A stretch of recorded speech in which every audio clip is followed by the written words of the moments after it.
और मैं यहां पर जरूर बड़े दुख से यह बात करने लगा हूं। मैं शुरू से इस बात पर मुनादी करता आया हूं, आज भी इस बात को कर रहा हूं। अगर मां बाप अपनी ड्यूटी पूरी करें तो फिर कोई दरिंदा आरजू जैसी बच्ची को, 13 साल की बच्ची को ना तो अगवा कर सकता घर से, ना ही उसे मजबूरन जबरी तौर पर मजहब तब्दील करने को कह सकता है, और ना ही उससे शादी कर सकता है। क्योंकि सुबह के चमकते हुए सितारे यीशु मसीह की रोशनी में हमारे खानदान नहीं चलते, हमारे घराने उस रोशनी में नहीं आते, सुबह के चमकते हुए सितारे की रोशनी में नहीं आते। गुनाह की तारीकियों ने उनके घरों को अपनी लपेट में लिया हुआ है, बदी ने उनको अपनी लपेट में लिया हुआ है। बंद कमरों में गुनाह होते हैं, और इस आइसक्रीम और चॉकलेटों और टॉफियों ने हमारे खानदानों का, घरानों का, मसीह कौम का बेड़ा गर्क किया हुआ है। मैं ये बात शुरू में मैंने कहा, मैं बड़े दुख से कह रहा हूं।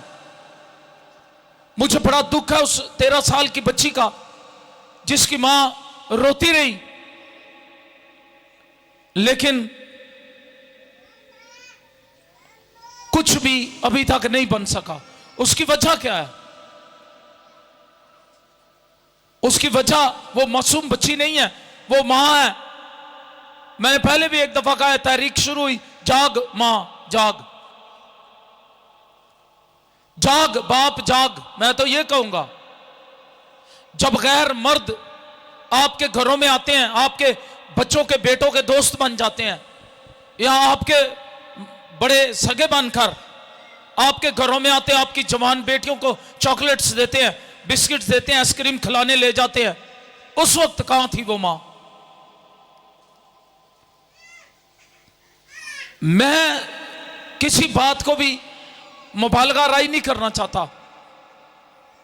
आज जो शर्मिंदगी हमें उठाना पड़ रही है, मसीह कौम को उठाना पड़ रही है, वो सिर्फ इसी वजह से है कि घरानों में, खानदानों में सुबह के चमकते हुए सितारे की रोशनी नहीं है। और उसकी मां ने बीबीसी को इंटरव्यू देते हुए कहा, मुझे क्या पता था कि ये आइसक्रीम और टॉफियां और चॉकलेट खिलाकर मेरी बच्ची ले जाएगा। भाई उस वक्त तू कहां थी? सोई हुई थी। याद रखें, अपने बच्चों की खुद केयर करें। गैरतमंद लोगों की के साथ कभी ऐसा हो नहीं सकता।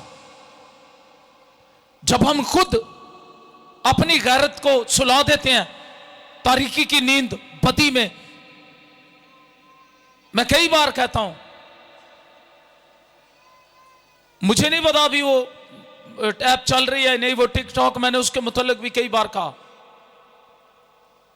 जब आपकी बेटियां अपना जिस्म दिखाएंगी लोगों को, और जब वो मेकअप करके टिकटॉक पर आ जाएंगी, और मां मना नहीं करती, बाप मना नहीं करता, घर में कोई मना नहीं करते भाई, वो ऐसे स्टेटस लगाते हैं जिनसे शर्म आती है देखकर, तो आप समझें कि आप खुद बदी को तो खुद दावत दे रहे हैं, फिर सर पे बाजू रख के रोने के सिवा और क्या होगा आपके पास? बेइज्जती और इंसल्ट के सिवा और क्या होगा आपके पास? क्योंकि आपने सुबह के चमकते हुए सितारे यीशु मसीह की पैरवी नहीं की। उसने कहा, दुनिया का नूर मैं हूं, जो मेरी पैरवी करेगा वो गुनाह, बदी, बेईमानी के अंधेरों में नहीं गिरेगा, बल्कि जिंदगी का नूर आज भी उन्हीं घरानों में है।